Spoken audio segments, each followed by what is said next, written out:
अनेक विकास कामांसाठी निधी आणला गेलेला आहे. एकंदरीत आजच्या परिषदेमध्ये कोणकोणते मुद्दे तुम्ही मांडलेले काय सांगा? अनेक विकास कामांसाठी निधी आणलेला आहे. शहरामध्ये अनेक विकसन अनुकूलित आहे. एकंदरीत आजच्या पत्रकार परिषदेमध्ये काय काय मुद्दे सांगितले? आता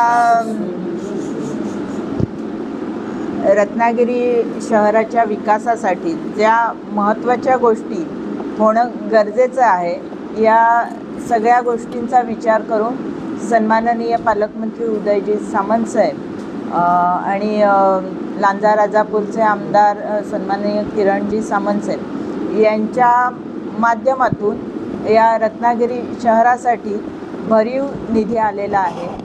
यामध्ये सगळ्या गोष्टीचा विचार केला पाहिजे, कारण पावसामध्ये जे पाणी साचलं सगळीकडे आणि याचा त्रास होऊ नये यासाठी जे काही महत्त्वाचे नाले आहेत, जे पूल काही दुरावस्थेत आहेत, हे सुधारण्यासाठी प्रायोरिटीने काम करण्यासाठी हा निधी आलेला आहे. आणि नक्कीच या सगळ्या गोष्टीचा विचार करून ही महत्त्वाची कामं लवकरात लवकर आत्ता मार्गी लागणार आहेत.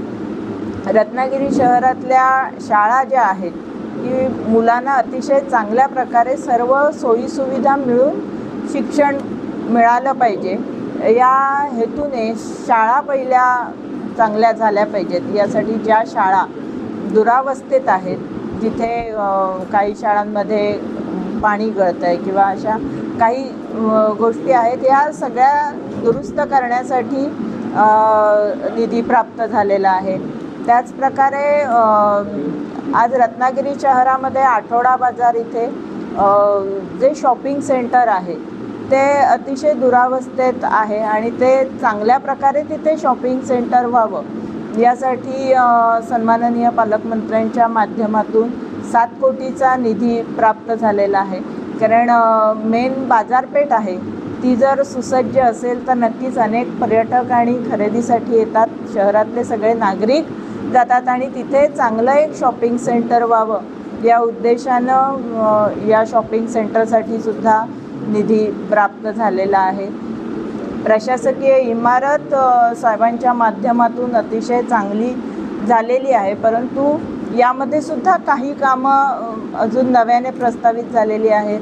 नंतर वेगवेगळ्या तांत्रिक गोष्टी आहेत, यासाठी सुद्धा साहेबांच्या माध्यमातूून निधी आपल्याला आता इथे प्राप्त झालेला आहे.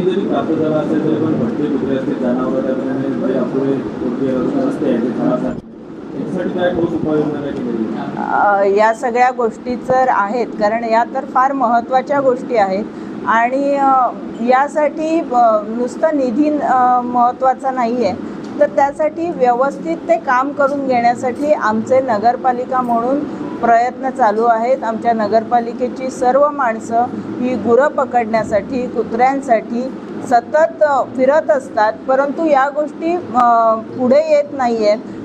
परवाच आमची माणसं जी ह्याच्या काँग्रेस भवनच्या पुढे किंवा ह्याच्या इथे सावरकरांच्या पुतळ्याच्या इथे जी गुरं बसलेली असतात आणि त्याच्यामध्ये एक पिसाळलेली गाय फाटक स्कूलच्या परिसरामध्ये फिरत होती, तिला पकडण्यासाठी रात्री 12:30 वाजेपर्यंत ती माणसं काम करत होती, परंतु एवढे सगळे शर्तीचे प्रयत्न करून सुद्धा ती गाय पकडली जात नव्हती, इतकी ती वेगाने पळत होती. सगळ्या गोष्टीचा विचार करावा लागतो. त्यासाठी आम्ही वनविभागाचीही माणसं बोलवली, त्यांच्या मार्फत आधुनिक तंत्रज्ञानाच्या मार्फत ती गाय पकडण्याचा प्रयत्न केला, पण त्याचाही काही उपयोग झाला नाही. म्हणजे आमचे प्रयत्न चालू आहेत. तर मी तुमच्या माध्यमातून शहरामध्ये एक आवाहन करते की अशी कुठची संस्था असेल किंवा असं कुणाकडे काही चांगल्या संकल्पना असतील की या गोष्टी केल्या तर आपण ही भटकी कुत्री आणि गुरे यांचा सर्वतोपरी व्यवस्थित त्यांचा मार्ग काढू शकत असू, तर नक्कीच अशा संस्थेने किंवा अशा माणसांनी आमच्या इथे यावा, आमच्याशी संपर्क साधावा. आपण नक्कीच चांगलं काम याच्यावर करू शकतो.